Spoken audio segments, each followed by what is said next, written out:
KPR mill యజమాని KP Ramaswamy గురించి చాలా తక్కువ మందికి తెలుసు. ఈ మధ్య ఆయన ఫోర్బ్స్ లిస్టులో కూడా ఎక్కారు. ఆయన నెట్వర్త్ 20,000 కోట్లు. అత్యంత ధనవంతుల లిస్టులో మన దేశంలో ఆయన స్థానం 100.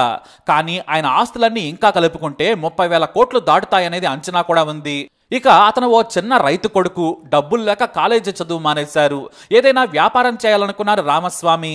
కానీ సంపాదిస్తే మాత్రం అత్యంత ధనవంతుడు అవ్వాలనే లక్ష్యం ఆయనకుండేది.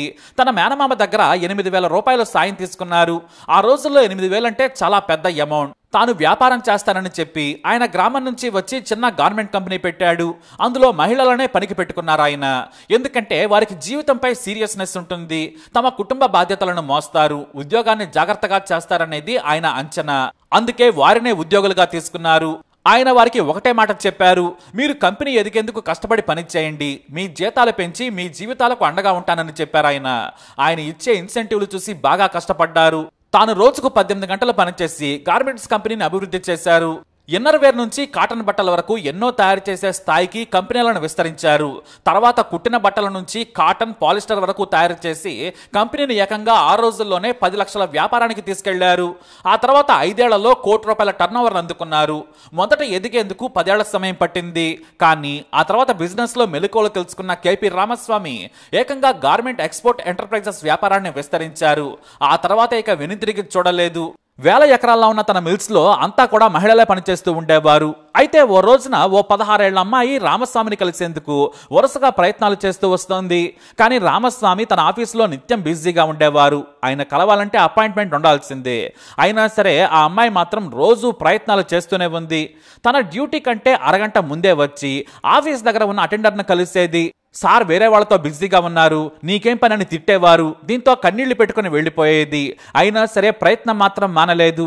అయితే ఓ రోజున బయటకు వెళ్లే పని కోసం డోర్ తీసి రాగానే ఆ అమ్మాయి కనిపించింది. అటెండర్ గుర్తు చేశాడు. వెంటనే వెనక్కి వెళ్లిన రామస్వామి తన గదిలోకి ఆ అమ్మాయిని రమ్మన్నాడు. ఆ అమ్మాయికి ధైర్యం చాలేదు. చెప్పమ్మా రా, నీకేం కావాలి, డబ్బులేమైనా కావాలా అన్నారు. కానీ ఆ అమ్మాయి కాదని అడ్డంగా తల ఊపింది. మరేం కావాలని అడిగారు ఆయన. నాకు చదువుకోవాలనుంది సార్, నాకు చదువంటే ఇష్టం, దయచేసి నా చదువుకు సాయం చేయమని అడిగింది ఆ అమ్మాయి. ఆ మాట వినగానే రామస్వామికి కాసేపు ఆలోచనలు స్తంభించాయి. ఎందుకంటే ఎంతో మంది తమ కష్టాలు చెప్పుకొని డబ్బు సాయం అడిగిన వారిని ఆయన చూశారు. కానీ ఆ అమ్మాయి నాకు చదువు కావాలని చెప్పింది, నాకు చదువుకోవాలని ఉంది అని చెప్పింది. మా పెదనాన్న పిల్లలు బాగా చదువుకుంటున్నారు, వాళ్ళు కాలేజీకి వెళ్తున్నారు. మా నాన్న అమాయకుడు, ఆయన చదువుకోలేదు.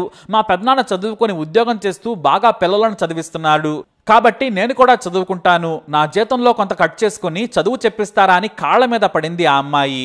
ఆ మాటలకు రామస్వామికి కన్నీళ్ళు వచ్చేశాయి. కనిపించకుండా తుడుచుకున్నారు ఆయన. ఆ తర్వాత ఒక్క క్షణం కూడా ఆలోచించలేదు. నువ్వు చదువుకోవాలి అంతే కదా అన్నారు.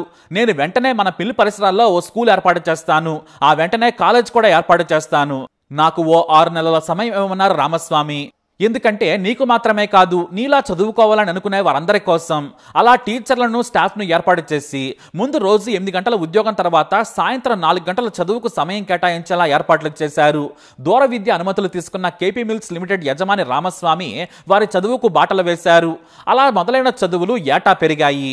ఎంతో మంది చదువు కోసమే పనిలో చేరడం మొదలుపెట్టారు. ఇక రామస్వామి మాత్రం తన కంపెనీలో పనిచేసే చదువుకొని ఉన్నత చదువుల కోసం లేదా వ్యాపారం చేసుకుని బ్రతుకుదామని వెళ్లేవారిని సంతోషంగా పంపేవారు. ఆ తర్వాత కేపీఆర్ మిల్స్ లో ఉమెన్ వర్కర్స్ డివిజన్ మాత్రమే ఉండే కంపెనీలో ఆ తర్వాత ఉమెన్ ఎంప్లాయీస్ ఎడ్యుకేషన్ డివిజన్ ఏర్పాటు చేశారు. అలా ఎంతో మంది కేపీఆర్ మిల్స్ లో పనిచేస్తే చదువుకోవచ్చని సంతోషంగా వచ్చేవారు.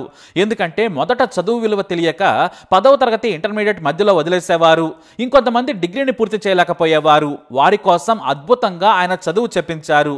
అంతేకాదు సాయంత్రం పనిచేసి అలసిపోతారు కాబట్టి వారికి స్నాక్స్ నుంచి టీ వరకు ఇతరత్ర ఆహారం కూడా అతి తక్కువ ధరకు ఇచ్చి చదువును ప్రోత్సహించారు. పుస్తకాల నుంచి నోట్బుక్స్ వరకు అన్ని ఉచితం. ఇక బాగా చదివే వారికి మరిన్ని ప్రోత్సాహకాలు కూడా ఇచ్చేవారు. ఇలా దాదాపుగా 20 ఏళ్ల నుంచి ఆయన చదివే వారిని ప్రోత్సహిస్తూ ఉన్నారు. ఇక బయటకు వెళ్లి ఎంతో మంది మహిళలు మంచి ఉద్యోగాలు చేస్తున్నారు. 100 మంది ప్రభుత్వ అధికారులయ్యారు, పోలీసులయ్యారు. వారి సక్సెస్ ను చూసి ఆయనకు మరింత ఉత్సాహం కలిగింది. ప్రభుత్వ ఉద్యోగాలకు ప్రిపేర్ అయ్యే వారికి ఉచితంగా మెటీరియల్స్ తెప్పించేవారు, ఎక్స్పర్ట్స్ తో ట్రైనింగ్ ఇప్పించేవారు. ఇలా వందలాది మంది ఏటా చదువుకొని పట్టాలందుకొని బయటకు వెళ్లిపోయేవారు.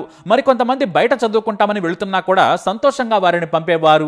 అయితే ఓ కండిషన్ పెట్టేవారు, మీరు నా కంపెనీలో పనిచేసి చదువుకొని వెళుతున్నారు, మీరు మీ గ్రామాల్లో ఉన్న అమ్మాయిలను కూడా నా కంపెనీకి పంపండి, పని కోసం కాదు, చదువుకునేందుకు. నేను నా వ్యాపారాన్ని పెంచుకుంటాను, మీ జీవితాలను ఎదిగేలా చేస్తాను, కలిసి జీవితంలో ముందుకు సాగుదామనే పాఠాలను నేర్పించేవారు. కోయంబత్తూరులో 2025వ సంవత్సరంలో జరిగిన 11వ స్నాతకోత్సవంలో పాల్గొన్నారు ఉన్నత విద్యామంత్రి గోవి చెల్లియాన్. 579 మందికి డిగ్రీ పట్టాలు అందించారు ఆయన. వారంతా కేపీ రామస్వామి చొరవతో చదువుకున్న వారే, అది కూడా ఉచితంగా. ఇప్పటి వరకు కేపీఆర్ మిల్స్ నుంచి 41,000 మంది మహిళలు డిగ్రీ పట్టా అందుకున్నారు. వారిలో 1800 మంది ప్రభుత్వ ఉద్యోగాలు సంపాదించారు. డిఎస్పీ స్థాయి వరకు వెళ్లి రామస్వామి ఆశీస్సులు తీసుకున్న మహిళలు ఎంతో మంది ఉన్నారు.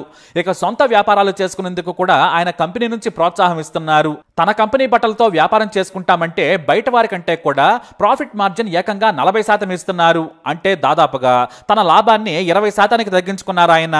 అది కేవలం తన కంపెనీలో పనిచేసి డిగ్రీ పూర్తి చేసిన వారికే. ఇది మరో రకంగా చదువుకు ప్రోత్సాహం అనేది చెప్పచ్చు. మన దేశంలో అంబానీలు, అదానీలు లక్షల కోట్లు సంపాదించవచ్చు, ప్రజల వనరులను కొల్లగొట్టి ఏదో ఉడతబట్టి సాయం చేయొచ్చు. కానీ రామస్వామి మాత్రం ఆడపిల్లల చదువుకు, ఆడపిల్లల భవిష్యత్తుకు పునాదులు ఇస్తున్నారు. ఇదే కదా అందరికీ కావాల్సింది. ఆయన కంపెనీలో పని కోసం ఏ మహిళ గేట్లు దాటినా సరే ఆయన మొదట అడిగే ప్రశ్న, ఏం చదువుకున్నావమ్మా అని ప్రశ్నిస్తారు. వారు ఇంటర్ అంటే డిగ్రీ చదువుతావా అంటారు. 10 కూడా చదవలేదంటే ఓపెన్ డిగ్రీ చేస్తావని ప్రశ్నిస్తారు.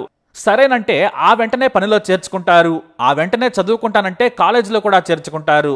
జీతం నెల తర్వాత వస్తుంది, కానీ చదువుకునే ఐడి కార్డు, పుస్తకాలు మాత్రం అదే రోజు చేతిలో పడిపోతాయి. ఇలా వేలాది మందికి చదువు చెప్పిస్తూ గొప్ప విద్యాదానం చేస్తున్నారు ఆయన. అందరూ వ్యాపారవేత్తలు రామస్వామిలో ఆలోచిస్తే మన దేశంలో ఎంతో మంది ఇంకా ముందడుగు వేస్తారు అనడంలో అతిశయోక్తే లేదు. ఇప్పుడు KPR college of arts, science and research నుంచి ఇంజనీరింగ్ కాలేజీల వరకు ఉన్నాయి. ఎన్ని కాలేజీలు ఉన్నా, ఎన్ని క్యాంపస్లు ఉన్నా సరే కేపీఆర్ మిల్స్ యువతల జీవిత విజయ గాథలే ఆయనకు సంతృప్తినిస్తాయి. ఒకప్పుడు రామస్వామిని మహిళలు సార్ అనేవారు, పెద్దాయన అనేవారు. కానీ ఇప్పుడంతా అప్ప అనే పిలుస్తారు. అంటే యజమాని కాదు, వాళ్ళందరికీ తండ్రి. దాదాపుగా 28,000 మంది ఆయన కంపెనీలో పనిచేస్తున్నారు మహిళలు. వారందరికీ కూడా ఆయన అప్పానే. అంబానీని ఆయన డ్రైవర్ అలా పిలిస్తే ఊరుకుంటారా? అదానిని ఆయన ఇంట్లో పనిచేసేవారు నాన్న అంటే ఊరుకుంటారా? కానీ రామస్వామి మాత్రం అప్ప అనగానే ఏంటమ్మా అని పలుకుతారు. అదే ఆయన మంచితనం. ఇప్పుడు కేపీఆర్ మిల్స్ రెవెన్యూ ఏడాదికి 6,000 కోట్ల పైనే. గతేడాది కంపెనీ లాభం 1000 కోట్ల పైనే. కానీ ఆయన చాలా వరకు విద్యపైనే ఖర్చు చేస్తూ ఉంటారు. కేపీఆర్ మిల్స్ నుంచి ఇప్పుడు తన వ్యాపారాన్ని షుగర్ అలాగే ఇథనాల్ ప్రొడక్ట్స్ కు వ్యాపారాన్ని విస్తరించారు.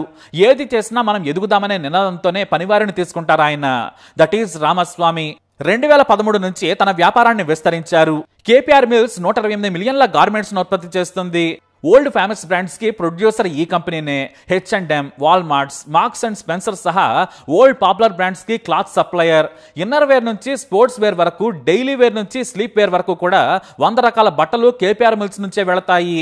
వ్యాపారంతో పాటు సామాజిక సేవ చేసి నలుగురిని ముందుకు తీసుకెళ్లడం ఆయనకు మాత్రమే సాధ్యం. రామస్వామికి 3 పిల్లలు. వారే వ్యాపారాలను పర్యవేక్షిస్తున్నారు. అయితే కరోనా సమయంలో ఎన్నో వ్యాపారాలు నష్టాల పాలయ్యాయి. కానీ కేపీఆర్ మిల్స్ మాత్రం సూపర్ సక్సెస్ అయింది. ఎందుకంటే ఆయన వ్యాపారం ఆగొద్దు, అలానే కరోనా కారణంగా కుటుంబాలు చెడిపోవద్దు.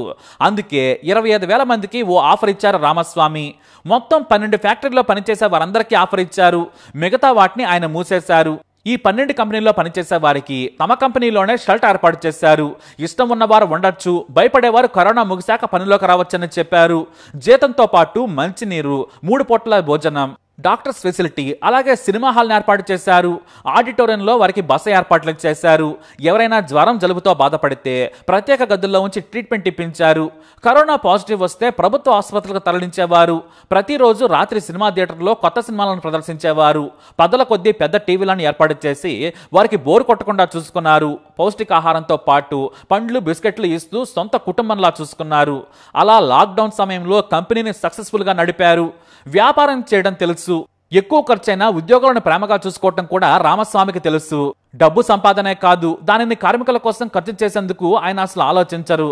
కష్టం వారిది, ప్రతిఫలంలో కొంతిస్తే మనకు వచ్చే నష్టం లేదని ఆలోచిస్తారు. That is Ramaswamy. మొత్తంగా ఆయన 41,000 మంది మహిళలకు అప్ప. మరి ఆయనపై మీ అభిప్రాయాన్ని కమెంట్ ద్వారా తెలియజేయండి. ఈ వీడియో అప్డేట్స్ కోసం మై ఛానల్ ఫాలో అవ్వండి, అలాగే తప్పకుండా సబ్స్క్రైబ్ చేసుకోండి.